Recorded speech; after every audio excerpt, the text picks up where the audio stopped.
February 14, 1945, 1500 hours local time. The volcanic ash of Iwo Jima hung thick in the Pacific air as Private First Class Jerome Washington adjusted his SCR-300 radio set for the dozenth time that afternoon. The 40-pound communication device strapped to his back, like a technological lifeline connecting his unit to the command post 3,000 yards behind the front lines.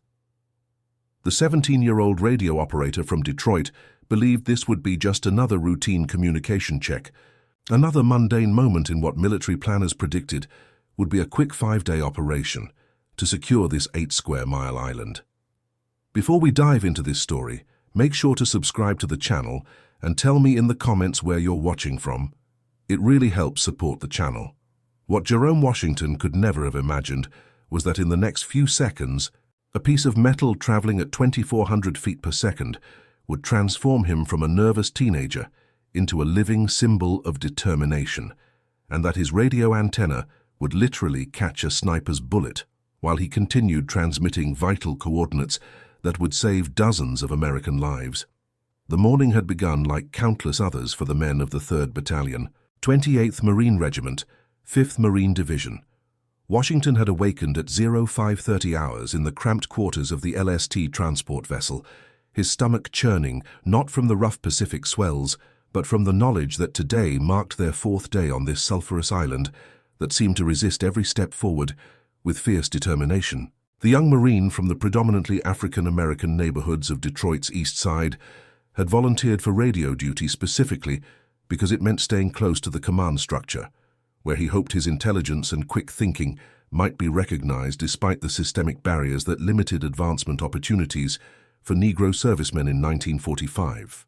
Staff Sergeant Michael O'Brien, a weathered veteran of Guadalcanal and Bougainville campaigns, had handpicked Washington for the radio operator position after observing his exceptional performance during communications training at Camp Pendleton.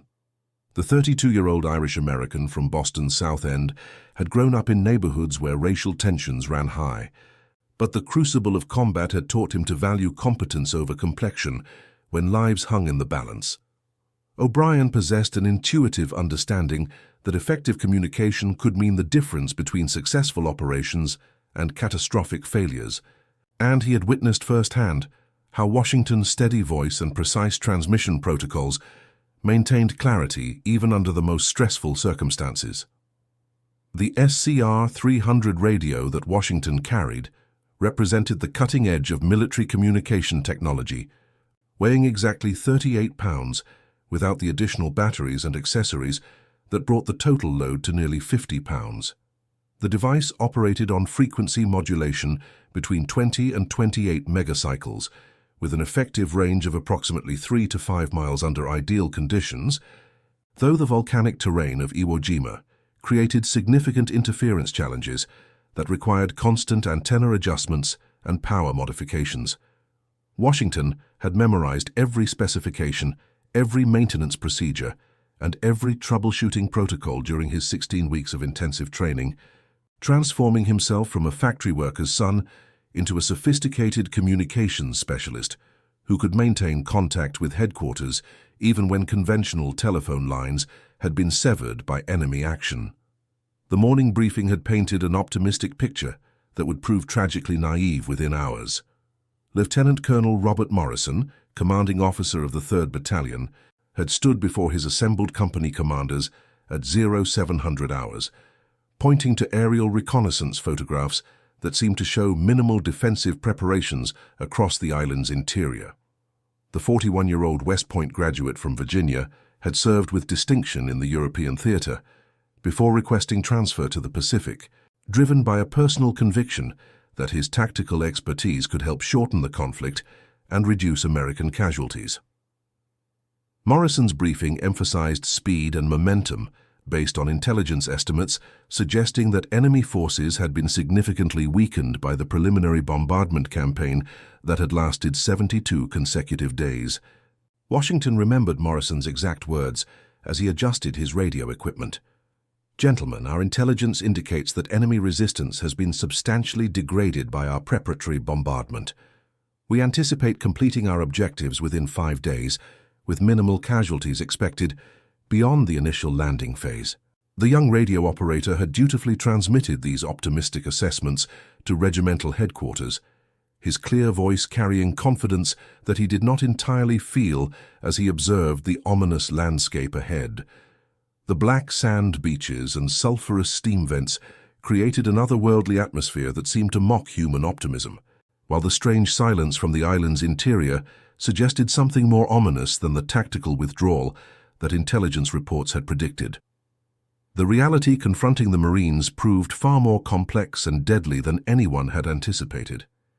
Hidden beneath the volcanic surface lay an intricate network of tunnels, bunkers, and defensive positions that had been under construction for 8 months, designed by experienced military engineers who understood that conventional defensive tactics would prove inadequate against American firepower superiority.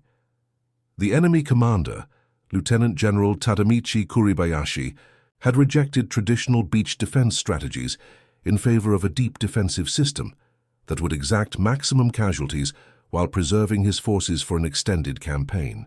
This tactical evolution represented a sophisticated understanding of American operational preferences and a deliberate attempt to inflict such severe losses that political pressure might force negotiated settlement rather than continued offensive operations. Washington's radio crackled with increasingly urgent communications as the day progressed, each transmission revealing the growing disconnect between pre-operation optimism and battlefield reality. At 0930 hours, he relayed reports of unexpected resistance from positions that aerial reconnaissance had identified as abandoned. By 1100 hours, his transmissions included requests for additional medical supplies and ammunition resupply that exceeded initial planning estimates by nearly 300%. The young Marine's voice remained steady and professional throughout these escalating communications, but his private thoughts dwelt increasingly on the growing list of casualties among men he had trained alongside, men whose families would receive telegrams that began with the dreaded phrase, "The Secretary of War regrets to inform you." The tactical situation deteriorated throughout the morning as American forces encountered defensive innovations that challenged conventional assault doctrines. Pre-registered artillery concentrations awaited advancing Marines at precisely calculated intervals, while interconnected tunnel systems allowed defenders to appear and disappear with ghost-like efficiency. Washington found himself transmitting fire support requests with mathematical precision, calling down naval gunfire and artillery strikes on coordinates that had been empty moments before but suddenly bristled with resistance.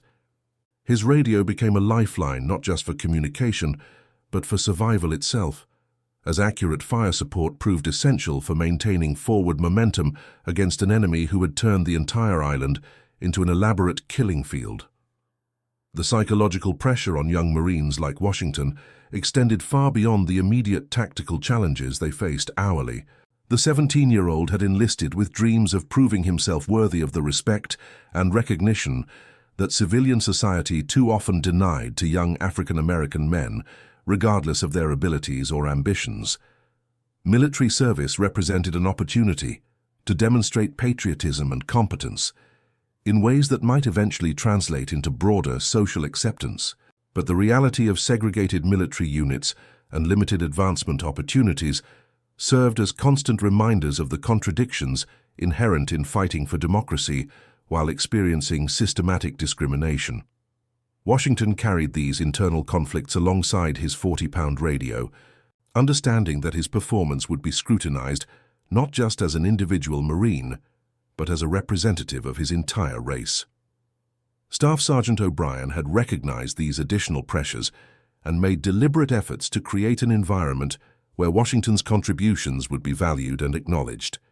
The Boston native had grown up in neighborhoods where ethnic tensions created artificial barriers between communities that shared common economic struggles, and his combat experience had reinforced his conviction that competence and reliability mattered far more than ancestry or appearance.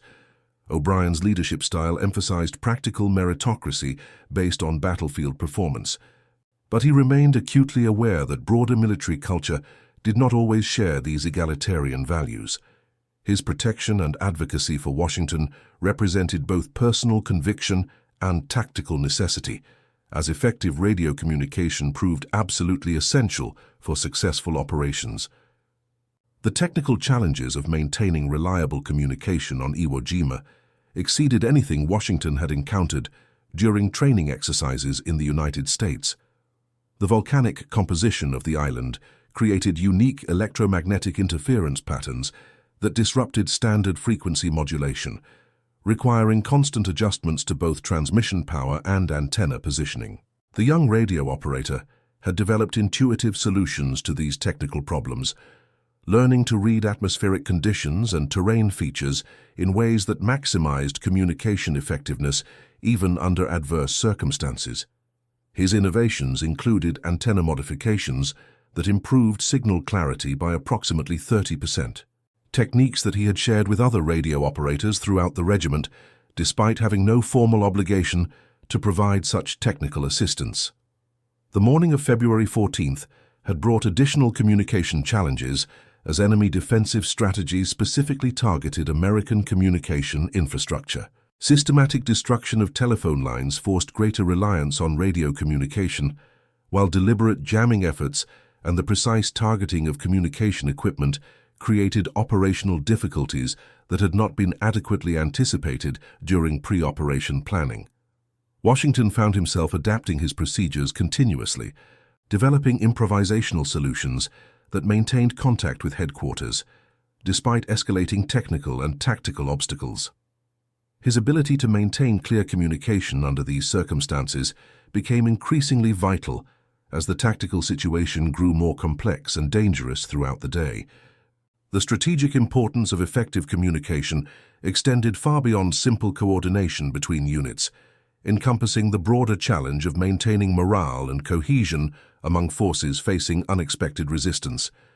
Accurate reports from the front lines enabled command staff to make informed decisions about resource allocation, tactical modifications, and strategic priorities, while regular communication with individual units provided reassurance and guidance that proved psychologically essential for maintaining fighting effectiveness.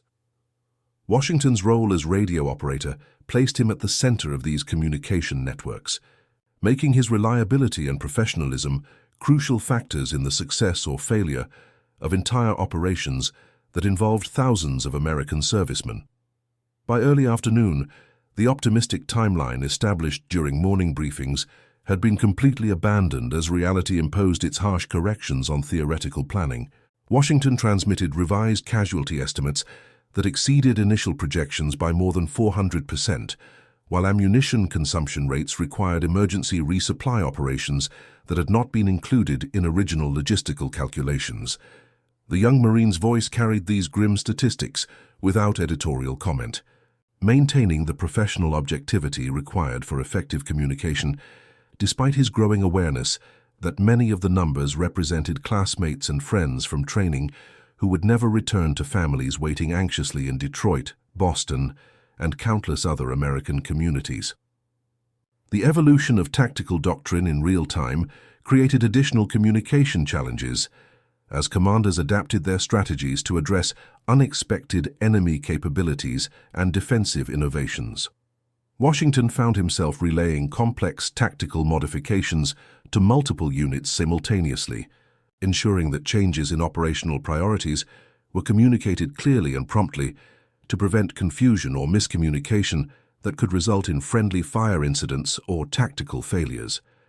His exceptional memory for detail and procedural precision proved invaluable during these critical communication periods, as any error in transmission could have catastrophic consequences for Marines who depended on accurate information for their survival and mission success. The afternoon brought increasing enemy pressure as defensive positions revealed their true strength and sophistication. Washington observed through his field glasses as American advances were met with coordinated resistance from multiple directions, indicating a level of tactical preparation and strategic thinking that challenged fundamental assumptions about enemy capabilities. The young radio operator transmitted these observations with clinical precision, providing intelligence updates that helped command staff understand the true nature of the defensive challenge they confronted.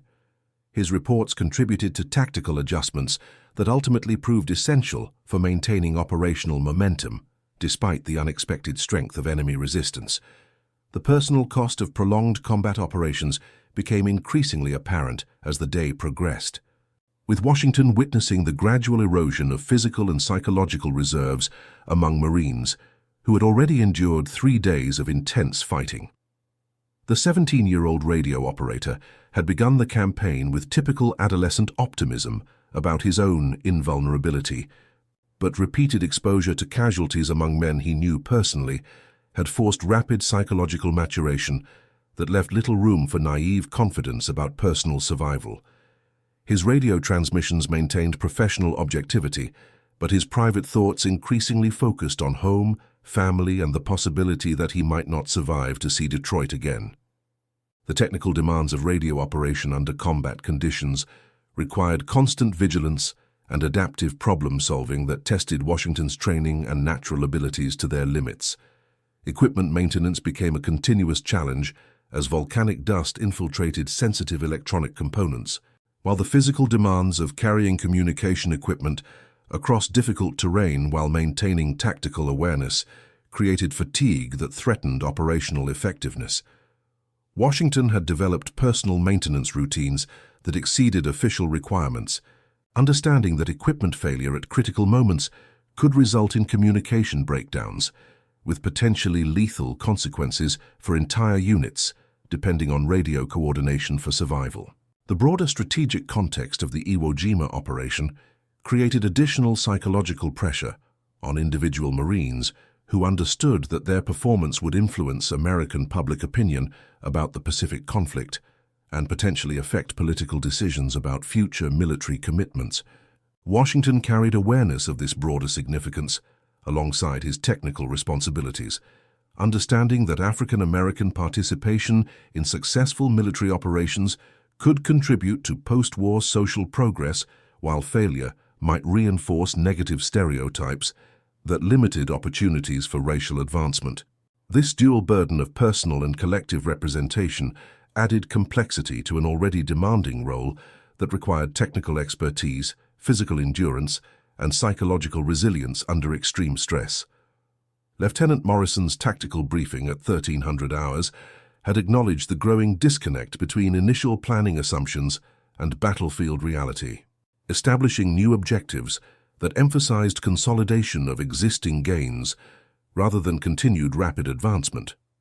Washington transmitted these modified orders throughout the battalion communication network, ensuring that individual units understood the strategic shift from aggressive offense to defensive consolidation that reflected command recognition of enemy capabilities that had exceeded intelligence estimates. The young radio operator noted the subtle changes in officer voices as they acknowledged tactical adjustments, detecting underlying tension that suggested growing concern about the ultimate duration and cost of operations that had been expected to conclude within days. The enemy sniper who would soon change Washington's life forever had been observing American communication patterns for 3 days, developing detailed intelligence about radio procedures and communication vulnerabilities that could be exploited for maximum tactical advantage. Senior Sergeant Hiroshi Yamamoto, a veteran marksman who had served with distinction during campaigns in China and Southeast Asia, understood that disrupting enemy communication networks could create tactical opportunities far more valuable than eliminating individual soldiers. The 34-year-old professional soldier from Kyoto had volunteered for the dangerous assignment of infiltrating American positions to gather intelligence and conduct selective targeting operations designed to maximize psychological and operational impact on enemy forces. Yamamoto's tactical position had been carefully selected after days of detailed observation, providing clear fields of fire toward likely American communication positions, while offering multiple escape routes through the tunnel network that connected defensive positions throughout this sector of the island. The Japanese marksman carried a Type 99 sniper rifle equipped with a 4-power telescopic sight, a weapon system that provided exceptional accuracy at ranges exceeding 600 meters under ideal conditions. His ammunition consisted of hand-selected cartridges loaded with 174-grain bullets specifically chosen for optimal ballistic performance, representing the finest military ammunition available to Japanese forces during this period of the conflict. The strategic importance of communication disruption in Japanese defensive doctrine reflected sophisticated understanding of American operational dependencies that relied heavily on coordination between air, naval, and ground forces. Yamamoto had received specific instructions to target radio equipment and communication personnel whenever possible, with particular emphasis on eliminating operators whose loss would create maximum disruption to American tactical coordination. The experienced marksman understood that successful attacks on communication infrastructure could force American commanders to rely on less efficient communication methods, potentially creating tactical opportunities that could be exploited by coordinated defensive operations designed to inflict maximum casualties while preserving Japanese defensive capabilities. Washington's position at 1500 hours placed him approximately 450 meters from Yamamoto's carefully concealed firing position, well within the effective range of the Type 99 rifle under the favorable atmospheric conditions that prevailed during this period of the afternoon. The young Marine had established his radio station behind a small ridge that provided protection from direct observation, while maintaining clear antenna positioning for optimal communication effectiveness. His tactical position reflected training doctrine that emphasized communication security while maintaining operational flexibility, but the extended duration of combat operations had forced compromises in defensive positioning that created vulnerabilities experienced marksmen could exploit with proper patience and tactical skill. The routine communication check that Washington initiated at 1500 hours followed standard procedures that had been established during training and refined through 3 days of combat experience on Iwo Jima. The young radio operator keyed his microphone and spoke in clear professional tones that carried across the volcanic landscape. Thunderbase, this is Lightning 6 Radio. Routine communication check over. The transmission lasted exactly 7 seconds, providing Yamamoto with precise information about Washington's location and the positioning of his antenna system that would prove crucial for the extraordinary event that followed within moments. Yamamoto's response to Washington's transmission demonstrated the tactical patience and professional expertise that characterized elite marksmen throughout both American and Japanese military organizations. Rather than taking an immediate shot that might miss due to hasty preparation, the experienced sniper took an additional 30 seconds to verify wind conditions, range estimation, and target movement patterns before settling into his final firing position. The Japanese marksman's breathing routine and trigger control reflected years of intensive training and combat experience, representing the highest level of individual marksmanship capability available to Japanese forces during this critical period of the Pacific conflict.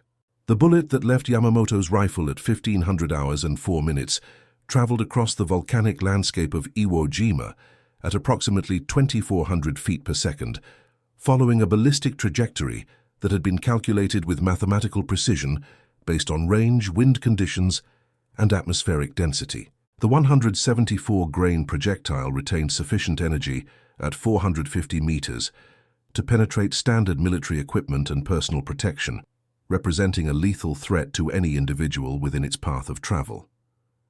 Yamamoto had aimed specifically at the base of Washington's radio antenna, understanding that destroying communication equipment would achieve tactical objectives, while the psychological impact of near-miss shots could disrupt enemy operations even without direct casualties.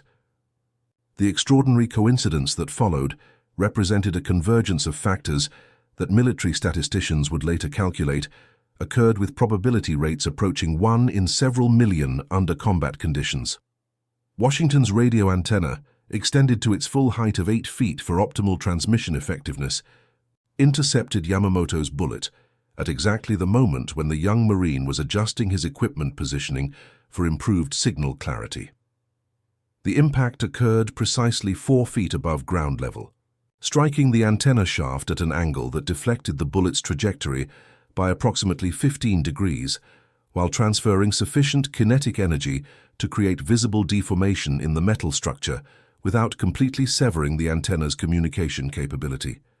The metallic impact sound reached Washington's ears approximately 1½ seconds after the bullet strike, followed immediately by the delayed crack of Yamamoto's rifle report carrying across the volcanic terrain. The 17-year-old Marine's initial reaction combined confusion and instinctive survival responses as his training in sniper awareness automatically triggered defensive procedures designed to minimize exposure to follow-up shots. Washington's first coherent thought focused on equipment functionality rather than personal danger, as he immediately checked his radio's operational status while seeking protective cover behind the volcanic rock formation that had been serving as his communication position throughout the afternoon. The radio equipment continued functioning normally despite the antenna impact, though Washington noticed a slight decrease in signal strength that suggested structural damage to the communication system's most vulnerable component. The young Marine's technical training immediately identified potential solutions to maintain communication effectiveness despite equipment damage, drawing upon troubleshooting procedures that emphasized operational continuity even under adverse circumstances. His response demonstrated the professional competence and adaptive problem-solving ability that had marked his performance throughout military training and previous combat operations, qualities that would prove essential during the critical communication period that followed immediately after the sniper attack. Staff Sergeant O'Brien's voice crackled through Washington's radio headset approximately 30 seconds after the bullet impact. Lightning 6 radio, this is Lightning 6 Actual. Report your status immediately. Over. The battalion communication network had detected the momentary signal interruption caused by antenna damage, triggering automatic status checks throughout the system to identify potential equipment failures or personnel casualties that might compromise operational communication capability. Washington's response would establish whether the communication disruption resulted from enemy action, equipment malfunction, or atmospheric interference that could be corrected through standard technical procedures. Washington keyed his microphone and responded with characteristic professional clarity, despite the adrenaline surge that accompanied his first direct exposure to enemy sniper fire. Lightning 6 Actual. This is Lightning 6 Radio. Antenna struck by enemy fire, but equipment remains operational. Maintaining communication watch. Over. The young Marine's voice carried steady confidence that masked his internal emotional response to narrowly avoiding potentially lethal injury, demonstrating the psychological resilience that distinguished effective radio operators under combat stress. His immediate priority focused on maintaining communication capability rather than seeking medical attention or taking extended defensive precautions that might compromise his primary mission responsibility. The tactical significance of Washington's continued radio operation became apparent within minutes, as battalion headquarters initiated emergency fire support coordination that required immediate and precise communication with multiple supporting units. Forward observer teams needed artillery adjustments transmitted with mathematical precision, while air support controllers required updated target coordinates for close air support missions designed to suppress enemy sniper positions that threatened American communication networks. Washington's radio provided the critical communication link that enabled these complex fire support operations, making his decision to continue operating despite equipment damage directly relevant to the safety and tactical success of Marines throughout the battalion operational area. Yamamoto's observation of the failed shot and Washington's continued radio operation triggered a tactical decision that reflected professional frustration and strategic miscalculation. Rather than accepting the missed opportunity and seeking alternative targets, the Japanese marksman elected to attempt a second shot at Washington's position, believing that eliminating this particular radio operator would justify the additional exposure risk associated with remaining in his current firing position. This decision represented a departure from standard sniper doctrine that emphasized target selection flexibility and position security over persistent engagement of individual targets that might not justify the tactical risks involved. The technical challenge of maintaining effective radio communication with damaged equipment required Washington to implement field modification procedures that demonstrated both his training excellence and natural mechanical aptitude. The young Marine used field telephone wire to create antenna extensions that compensated for structural damage, while adjusting transmission power settings to maintain signal strength despite compromised antenna efficiency. His innovations represented practical engineering solutions developed under combat stress, techniques that would later be incorporated into official field manuals for radio operators facing similar equipment damage during combat operations. Lieutenant Morrison's tactical assessment of the sniper threat led to immediate countermeasures designed to protect communication personnel while maintaining operational effectiveness throughout the battalion area of responsibility. The battalion commander ordered additional security details for radio positions, while requesting priority intelligence support to identify and eliminate enemy sniper positions that threatened communication networks essential for coordinated tactical operations.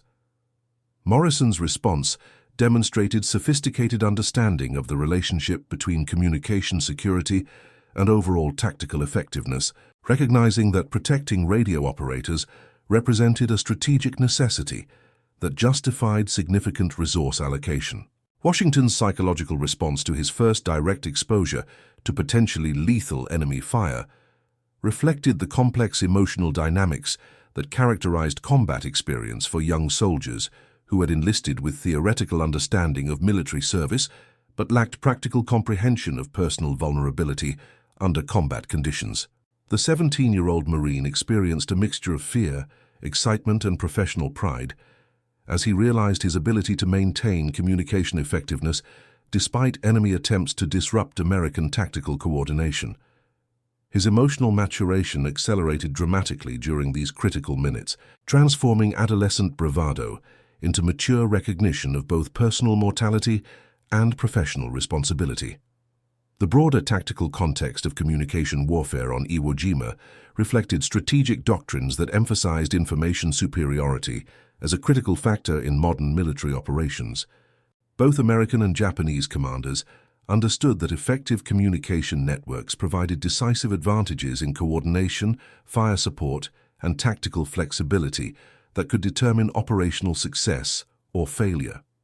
Washington's role as radio operator placed him at the center of these strategic considerations, making his personal performance directly relevant to tactical outcomes that affected thousands of combatants on both sides of the conflict. The enemy's continued focus on American communication networks throughout the afternoon created additional pressure on radio operators like Washington, who understood that their equipment and personal safety represented high-value targets for enemy operations designed to disrupt American tactical coordination. The young Marine's awareness of this tactical significance added psychological stress to his already demanding technical responsibilities, requiring mental resilience and professional dedication that exceeded the normal requirements of military service under combat conditions. His response to these pressures demonstrated character qualities that distinguished exceptional soldiers from those who performed adequately under less demanding circumstances. Yamamoto's second shot at Washington's position occurred at 1500 hours and 12 minutes, following careful observation of the American radio operator's defensive adjustments and equipment modifications. The Japanese marksman had calculated updated firing solutions based on Washington's new position behind improved protective cover, requiring angle adjustments that tested his marksmanship capabilities under combat stress. The second bullet followed a trajectory approximately 18 inches lower than the first shot, aimed specifically at Washington's torso area, where defensive cover provided minimal protection against properly aimed rifle fire from an elevated firing position. The second bullet's impact with Washington's radio equipment represented an even more extraordinary coincidence than the first antenna strike, as the projectile struck the radio's main chassis at precisely the angle required to deflect the bullet's trajectory without penetrating the equipment housing that protected internal electronic components. The kinetic energy transfer created visible damage to the radio's external casing, while leaving communication capability essentially unaffected. though Washington felt the physical impact through the equipment harness that secured the 40-pound radio system to his back and shoulders. The young Marine's immediate response combined professional concern for equipment functionality with growing appreciation for the narrowness of his survival margin during repeated sniper engagements. Washington's radio transmission, immediately following the second bullet impact, demonstrated remarkable emotional control and professional competence under circumstances that would have justified temporary communication suspension for defensive repositioning. Thunderbase, this is Lightning 6 radio taking additional sniper fire but maintaining operational status. Request counter-sniper support for grid coordinates to follow. Over. The young Marine's voice carried steady confidence despite his recognition that enemy marksmanship capabilities exceeded his initial estimates, while his immediate request for counter-sniper support reflected tactical awareness that personal survival required active measures rather than passive defensive positioning. The technical resilience of the SCR-300 radio system under direct combat stress impressed Washington and reinforced his confidence in American industrial capability that produced military equipment capable of sustained operation despite enemy attempts at destruction. The radio continued functioning normally despite repeated bullet impacts that had caused visible external damage, demonstrating engineering excellence that provided psychological reassurance as well as practical communication capability. Washington's appreciation for this technological superiority represented a broader recognition of American industrial advantages that would prove decisive throughout the Pacific conflict, though individual Marines facing immediate combat stress focused primarily on equipment reliability rather than strategic implications. The fire support coordination that followed Washington's counter-sniper request demonstrated the sophisticated integration of communication networks, intelligence assets, and tactical response capabilities that characterized American military operations during this period of the conflict.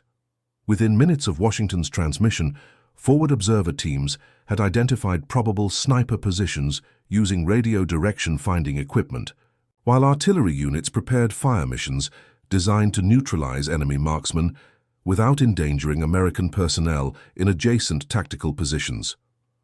Washington's radio provided essential communication links throughout this complex coordination process, making his continued operation directly relevant to the suppression of threats that endangered multiple American units. Staff Sergeant O'Brien's tactical assessment of the repeated sniper attacks on Washington's position led to immediate security enhancements designed to protect critical communication capability while maintaining operational flexibility throughout the battalion area of responsibility. The experienced non-commissioned officer ordered additional Marines to establish protective positions around radio sites while implementing communication protocols that provided backup operators for essential radio nets that could not afford interruption during critical tactical operations. O'Brien's response reflected professional understanding of communication security requirements that balanced personnel protection with operational necessity under combat conditions. The psychological impact of surviving multiple sniper attacks created complex emotional responses in Washington that combined relief, anger, determination, and growing confidence in his ability to perform effectively under extreme combat stress. The 17-year-old Marine began developing the emotional resilience and professional competence that distinguished veteran combat soldiers from inexperienced troops, though his transformation occurred through accelerated exposure to life-threatening situations rather than gradual adaptation to military service. His ability to maintain communication effectiveness, despite repeated attempts on his life, demonstrated character qualities that exceeded normal expectations for teenage soldiers serving in their first combat assignment. Lieutenant Morrison's broader assessment of enemy sniper capabilities led to tactical modifications throughout the battalion that reflected growing respect for Japanese marksmanship and defensive preparation that exceeded initial intelligence estimates. The battalion commander ordered enhanced protective measures for communication personnel, while requesting additional intelligence support to identify and neutralize sniper positions that threatened American tactical coordination. Morrison's response demonstrated strategic understanding of the relationship between communication security and overall operational effectiveness, recognizing that protecting radio operators represented a tactical necessity that justified significant resource commitment. The technical challenge of maintaining radio communication, despite equipment damage from repeated bullet impacts, required Washington to implement increasingly sophisticated field modification procedures that tested his training and mechanical aptitude under combat stress. The young Marine developed antenna positioning techniques that maximized signal effectiveness while minimizing exposure to enemy observation, while creating equipment protection measures using available materials that provided some degree of ballistic protection without compromising communication capability. His innovations demonstrated practical problem-solving ability that would prove valuable throughout his military career and subsequent civilian employment. The strategic importance of continuous communication during active combat operations became increasingly apparent as tactical situations evolved rapidly throughout the afternoon, requiring constant coordination between American units facing unexpected enemy resistance capabilities. Washington's radio provided essential communication links that enabled artillery support, medical evacuation coordination, and tactical intelligence distribution that proved critical for maintaining American operational effectiveness despite enemy attempts to disrupt communication networks. His professional performance under direct enemy fire contributed directly to tactical successes that saved American lives and maintained operational momentum despite challenging circumstances. Yamamoto's tactical situation had deteriorated significantly following his repeated unsuccessful attempts to eliminate Washington's radio communication capability. As American counter-sniper efforts had identified his general location and begun systematic suppression fires designed to neutralize Japanese marksmen throughout this sector of the battlefield. The experienced sniper recognized that continued operation from his current position represented unacceptable risk that could not be justified by potential tactical gains from eliminating individual American radio operators. His decision to withdraw represented professional judgment that emphasized survival and future operational capability over immediate tactical objectives that had proven more difficult than anticipated. The afternoon's communication challenges extended beyond enemy sniper threats to include technical difficulties created by volcanic interference with radio transmission effectiveness, equipment maintenance problems caused by environmental conditions unique to Iwo Jima, and coordination complexities that resulted from tactical situations that exceeded pre-operational planning assumptions. Washington's ability to maintain effective communication despite these multiple challenges demonstrated technical competence and professional dedication that distinguished exceptional soldiers from those who performed adequately under less demanding circumstances. His performance contributed directly to American tactical successes that justified the confidence placed in young soldiers who volunteered for communication responsibilities under combat conditions. The broader context of African American military service during World War II created additional significance for Washington's performance under combat stress. His successful contribution to military operations provided evidence of capabilities and dedication that contradicted racial stereotypes that limited opportunities for social advancement in civilian society. The young Marine's professional excellence under direct enemy fire demonstrated qualities that deserved recognition and respect, regardless of racial considerations. Though the broader social context of systematic discrimination meant that exceptional performance might be required to achieve recognition that would be automatically granted to soldiers from more privileged backgrounds. His battlefield performance represented individual excellence that contributed to gradual social progress through demonstrated competence rather than political advocacy. The tactical lessons learned from repeated sniper attacks on American communication networks led to procedural modifications throughout Marine units operating on Iwo Jima, including enhanced protective measures for radio operators, improved camouflage techniques for communication positions, and backup communication procedures that provided operational continuity, despite equipment damage or personnel casualties.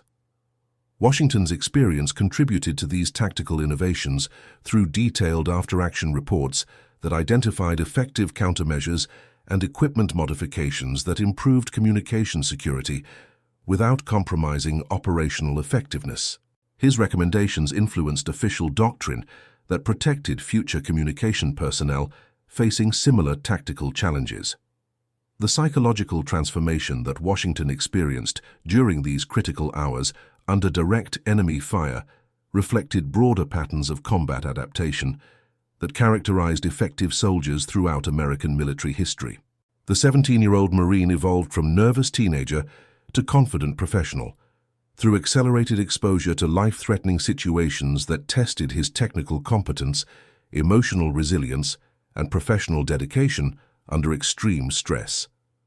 His successful adaptation demonstrated personal qualities that would serve him effectively throughout military service and subsequent civilian career, while providing inspiration for other young soldiers facing similar challenges during their initial combat experience. The technical reliability of American military communication equipment under combat conditions provided tactical advantages that proved decisive throughout Pacific operations, where coordination between air, naval, and ground forces required sophisticated communication networks that functioned effectively despite enemy interference and environmental challenges. Washington's SCR-300 radio continued operating, despite repeated bullet impacts that would have disabled less robust equipment, demonstrating engineering excellence that reflected American industrial capability and strategic investment in communication technology that provided military advantages over enemy forces equipped with less sophisticated communication systems. The late afternoon brought additional tactical challenges as enemy defensive positions revealed increased coordination and tactical sophistication that suggested more effective Japanese communication networks than American intelligence had estimated.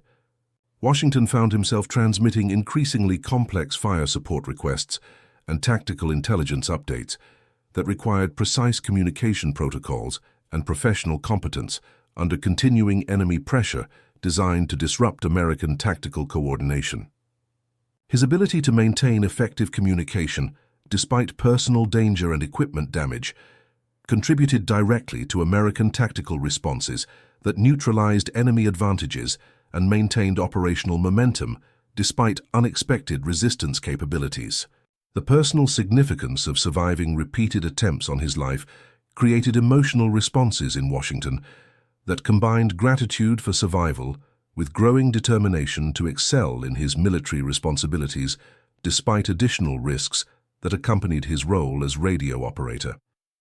The young Marine began developing professional pride and personal confidence that would characterize his subsequent military career, understanding that his technical competence and emotional resilience under combat stress distinguished him as an exceptional soldier, whose contributions deserved recognition and respect. His performance demonstrated individual excellence that transcended racial considerations, while contributing to gradual social progress through practical demonstration of capabilities that contradicted discriminatory assumptions about African American military potential. The evening tactical briefing at 1800 hours acknowledged the day's events and their significance for ongoing operations throughout the battalion area of responsibility. Lieutenant Morrison specifically mentioned Washington's performance under direct enemy fire as an example of professional excellence that exemplified Marine Corps values and tactical competence under combat conditions. The battalion commander's recognition provided official acknowledgement of exceptional performance that would influence Washington's military career and personal development, while demonstrating leadership commitment to merit-based evaluation that transcended racial considerations in favor of professional competence and battlefield performance. The strategic implications of effective communication under combat conditions extended far beyond individual tactical situations to encompass broader operational considerations that influenced American military effectiveness throughout the Pacific Theater. Washington's continued radio operation, despite repeated sniper attacks, demonstrated technological superiority and personnel competence that characterized American military advantages over enemy forces, contributing to tactical successes that advanced strategic objectives while minimizing American casualties through effective coordination of firepower and tactical movement. His performance represented individual excellence that contributed to broader military success, while providing personal satisfaction and professional recognition that justified his decision to volunteer for demanding military service.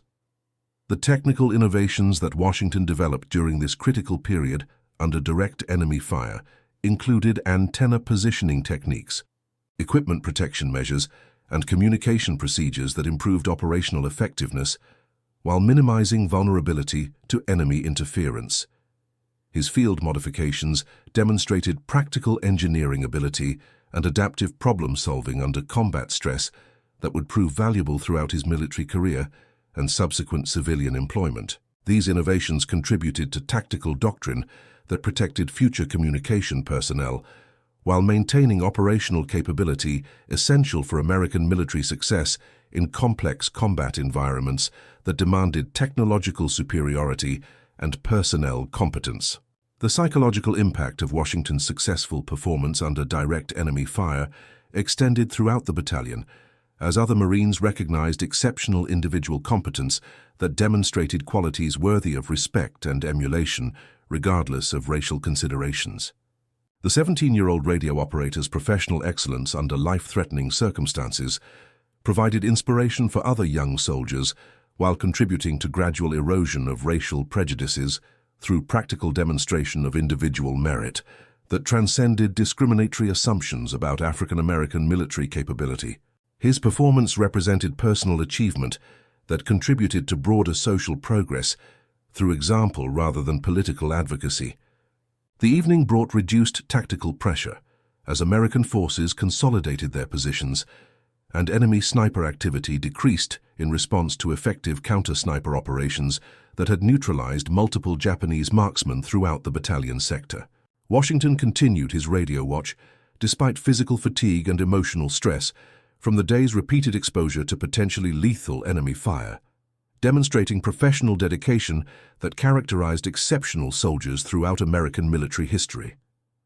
His continued effectiveness under demanding circumstances provided essential communication capability for ongoing tactical operations while earning personal satisfaction from professional achievement under combat conditions that tested individual competence and character. The long-term significance of Washington's performance during this critical day would extend far beyond immediate tactical considerations to influence his subsequent military career and civilian achievements. The 17-year-old Marine's exceptional performance under direct enemy fire provided foundation for professional advancement opportunities that might otherwise have been limited by systematic discrimination that characterized American society during this historical period. His battlefield excellence demonstrated individual merit that demanded recognition regardless of racial considerations, contributing to gradual social progress through practical demonstration of capabilities that contradicted discriminatory assumptions about African American potential in military service and civilian employment. The technical lessons learned from maintaining radio communication despite equipment damage from enemy fire contributed to improvements in American military communication doctrine that protected future radio operators while maintaining operational effectiveness essential for tactical success. Washington's experience provided valuable data about equipment resilience, tactical procedures, and personnel training requirements that influenced official doctrine throughout American military organizations. His recommendations enhanced communication security without compromising operational capability, demonstrating practical wisdom gained through direct experience under combat conditions that tested theoretical training against battlefield reality. The broader historical context of African American military service during World War II created additional significance for Washington's exceptional performance under combat stress, as successful contribution to military operations provided evidence of capabilities and dedication that supported arguments for social equality and expanded opportunities in civilian society. The young Marine's professional excellence under direct enemy fire demonstrated qualities that deserved recognition and respect, contributing to gradual erosion of racial barriers through practical demonstration of individual merit rather than political advocacy.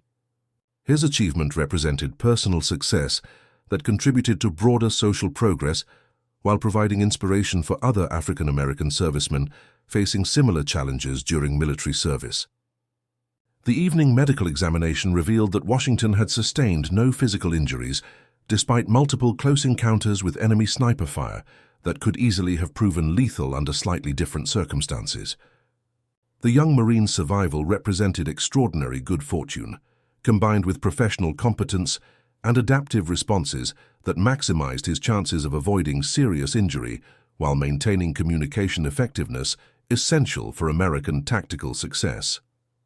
His physical condition remained excellent despite psychological stress and physical fatigue from sustained operations under combat conditions that tested individual resilience and professional competence.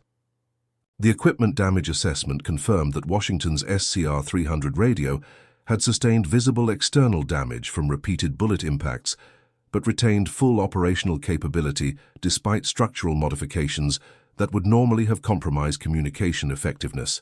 The radio's continued functionality demonstrated American engineering excellence and manufacturing quality that provided military advantages over enemy equipment, while Washington's ability to maintain communication effectiveness despite equipment damage reflected technical training and adaptive problem-solving that characterized exceptional radio operators throughout American military service. The combination of superior equipment and outstanding personnel created tactical advantages that proved decisive throughout Pacific operations. The personal letters that Washington wrote to his family in Detroit during the evening hours reflected emotional maturation and professional confidence that had developed rapidly through direct exposure to life-threatening combat situations.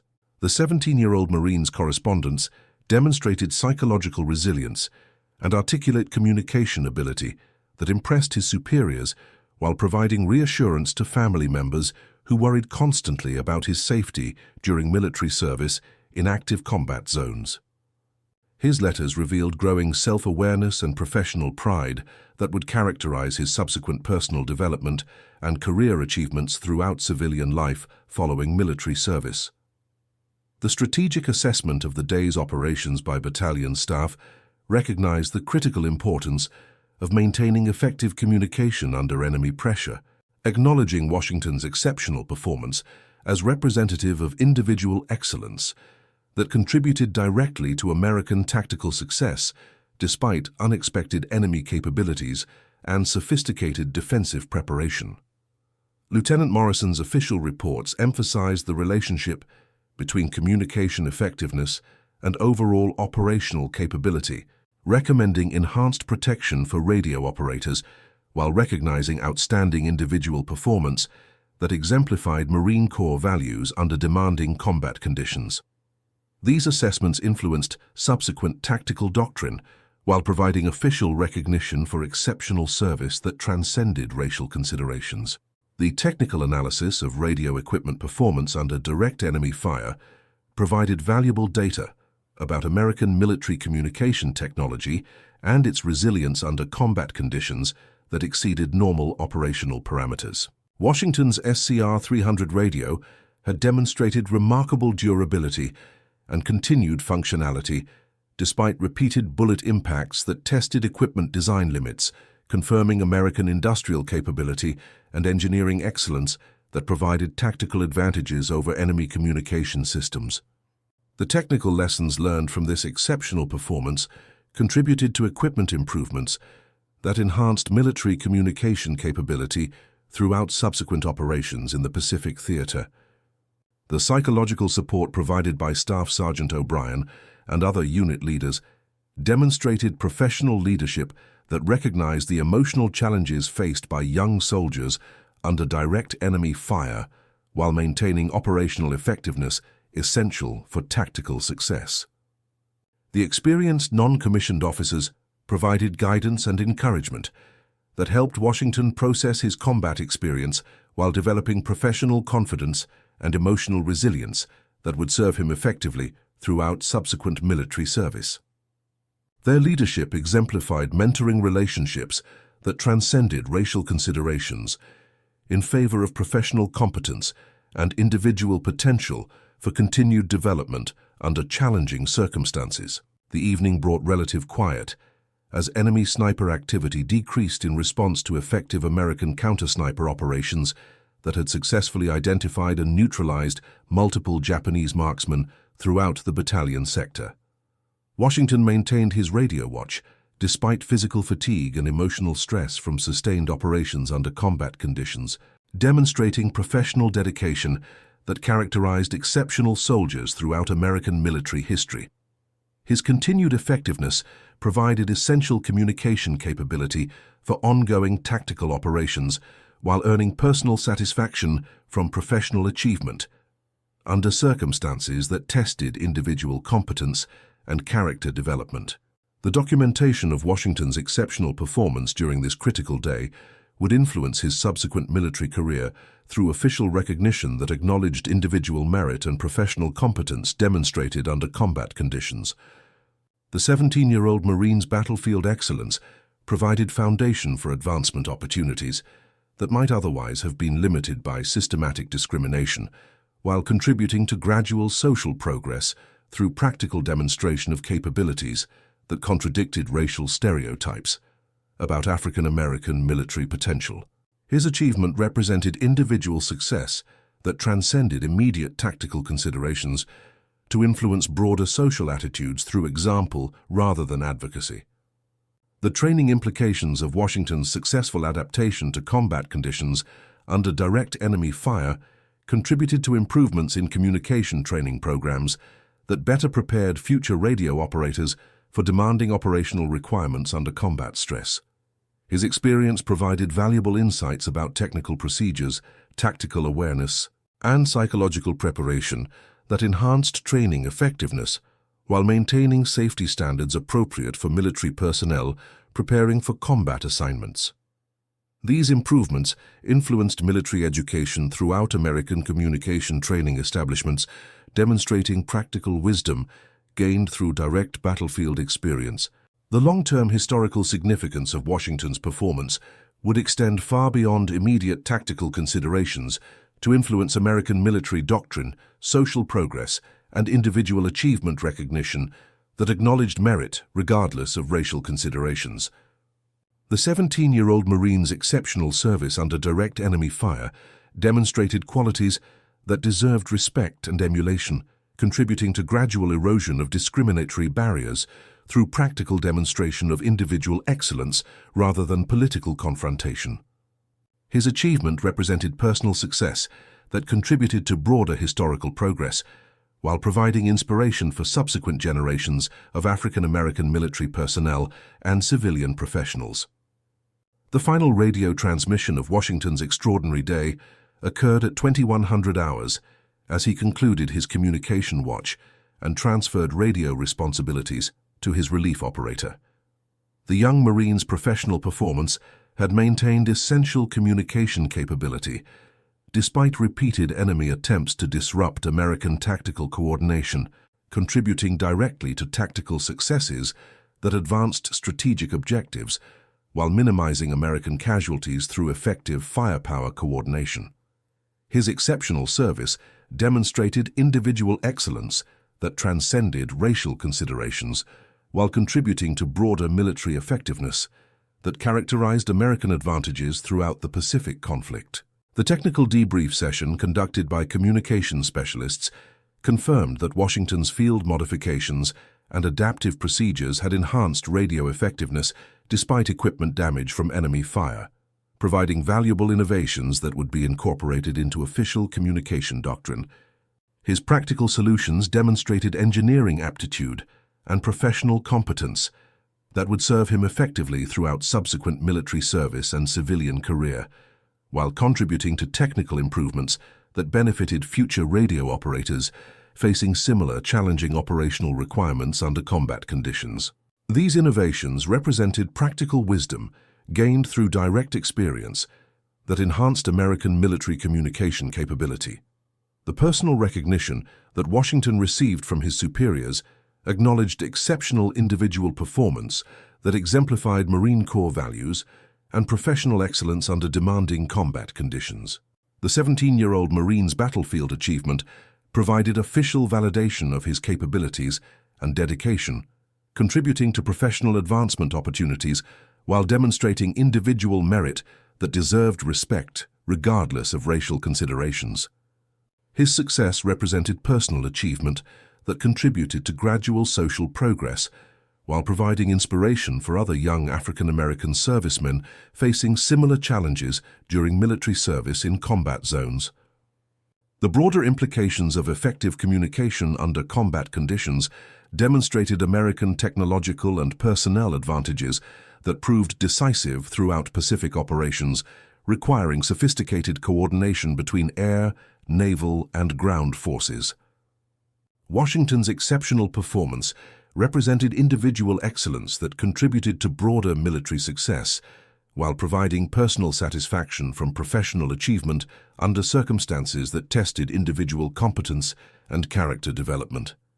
His service exemplified qualities that characterized exceptional soldiers throughout American military history, demonstrating individual potential that transcended immediate tactical considerations to influence broader strategic effectiveness. The historical documentation of Washington's extraordinary day would preserve the memory of exceptional individual performance that demonstrated courage, competence, and professional dedication under life-threatening circumstances. The 17-year-old Marine's achievement provided evidence of American military excellence and individual potential that contributed to broader understanding of African American capabilities during World War II military service. His story represented personal success that transcended immediate tactical significance to influence historical understanding of individual achievement and social progress during this critical period of American history. The evening brought peaceful rest for a young Marine who had survived multiple attempts on his life while maintaining professional excellence that contributed directly to American tactical success. Washington's extraordinary performance during this critical day had transformed him from nervous teenager to confident professional, demonstrating individual qualities that would serve him effectively throughout subsequent military service and civilian career achievement.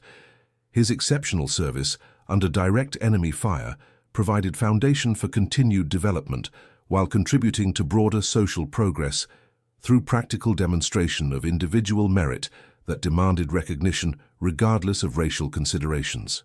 The technical legacy of Washington's innovative solutions to communication challenges under combat conditions would influence American military doctrine and training programs that better prepared future radio operators for demanding operational requirements.